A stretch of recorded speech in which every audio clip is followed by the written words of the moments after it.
এই জন্য আমার পক্ষ থেকে, আমার সভাপতির পক্ষ থেকে নিউ ইয়র্ক মহানগর বিএনপি অনেক অনেক ধন্যবাদ। সম্মানিত নেতৃবৃন্দ, আমাদের এই অনুষ্ঠানের পরে আমরা ফুল দিয়ে এবং ক্রেস্ট দিয়ে আমাদের সম্মানিত দুইজন আমন্ত্রিত অতিথিকে সম্মাননা জানাবো। আপনারা উপস্থিত থাকবেন এবং আমাদের রাত্রির ডিনারের ব্যবস্থা রয়েছে, আপনারা ডিনার করে যাবেন। আমি আবারও আমার যদি কোনো ভুল ত্রুটি হয়ে থাকে আপনারা আমার সুন্দর দৃষ্টিতে দেখবেন। এখন সমাপনী বক্তব্য রাখবেন আমাদের নিউ ইয়র্ক মহানগর বিএনপি উত্তরের নবনির্বাচিত সভাপতি, বিশিষ্ট কলামিস্ট এবং লেখক জনাব আফর চৌধুরী কোকর।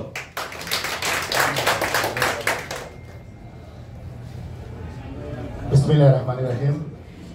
বাংলাদেশ জাতীয়তাবাদী দল নিউ ইয়র্ক মহানগর উত্তর আজকের এই দোয়া মাহফিল এবং মত বিনিময় সভার সম্মানিত প্রধান অতিথি, বিএনপি জাতীয় নির্বাহী কমিটির সদস্য এবং আমাদের এই যুক্তরাষ্ট্রের সর্বজন শ্রদ্ধা ব্যক্তিত্ব, অত্যন্ত সজ্জন রাজনীতিবিদ, সাবেক ছাত্রনেতা জনাব জিল্লুর রহমান জিল্লু ভাই, আজকের এই অনুষ্ঠানে উপস্থিত বাংলাদেশের আরেক জনপ্রিয় কিংবদন্তি, সাবেক ছাত্রনেতা, সাবেক যুবনেতা, বহু গুণে গুণান্বিত, রাজপথ থেকে উঠে আসা রাজনীতিবিদ জনাব হামিদুর রহমান হামিদ এবং আমার প্রিয় ছোট ভাই মৌলভীবাজার জেলা বিএনপির সাধারণ সম্পাদক, মৌলভীবাজার জেলা ছাত্র দলের সাবেক সভাপতি, কেন্দ্রীয় ছাত্র দলের সাবেক সহসভাপতি এবং মৌলভীবাজার সরকারি কলেজের প্রাক্তন সহসভাপতি, বহু গুণে গুণান্বিত আন্দোলন সংগ্রামের নেতা জনাব মিজানুর রহমান মিজান,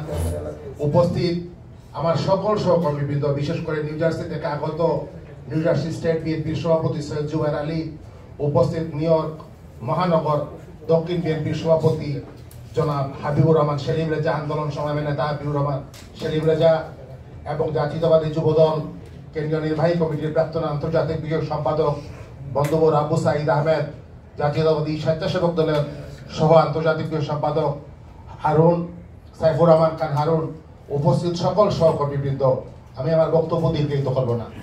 আমি আপনাদের সকলকে আন্তরিক কৃতজ্ঞতা এবং ধন্যবাদ জানাচ্ছি আজকে এই অনুষ্ঠানে উপস্থিত হওয়ার জন্য।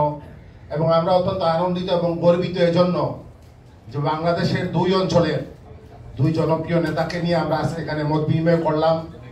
আমরা তাদেরকে যথার্থ সম্মান দিতে হতে পারি নাই, কিন্তু আমরা এখানে এই যে কর্মী বান্ধব দুইজন নেতাকে, যারা আন্দোলন সংগ্রাম করে এই পর্যায়ে এসেছেন এবং যাদেরকে আমাদের নেতা তারেক রহমান সাহেব মন প্রাণ দিয়ে ভালোবাসেন, তারেক রহমান সাহেবের দুইজন জনপ্রিয় সৈনিককে আমরা এখানে নিয়ে বসেছি, মত বিনিময় করেছি এবং ওনাদের বক্তব্য শুনে অত্যন্ত আশ্বস্ত হয়েছি।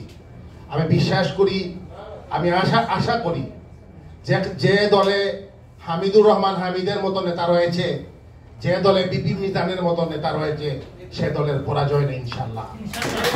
ইনশাল্লাহ হামিদুর রহমান হামিদ এবং মিজানুর রহমান মিজান, এই সমস্ত পুরখাবা নেতাদের নেতৃত্বে এই স্বৈরাচারী সরকারের আমরা ইনশাল্লাহ পতন ঘটাবো এবং এই স্বৈরাচারী সরকারের ধ্বংসস্তূপের উপরে বাংলাদেশের গণতন্ত্রের পতাকা পথ করে উঠবে। আমরা এই ধ্বংসস্তূপের উপরে দেশনেত্রী বেগম খালেদা জিয়ার পতাকা উড়াবো ইনশাআল্লাহ। আপনাদের সকলকে উপস্থিত হওয়ার জন্য আবারও কৃতজ্ঞতা এবং ধন্যবাদ জানিয়ে আমি আর বক্তব্য এখানে শেষ করছি। আল্লাহ হাফেজ। বাংলাদেশ জিন্দাবাদ। শহীদ জিয়ার স্মৃতি অমর হোক। দেশনেত্রী বেগম খালেদা জিয়া জিন্দাবাদ। বাংলাদেশের অহংকার তারেক রহমান জিন্দাবাদ।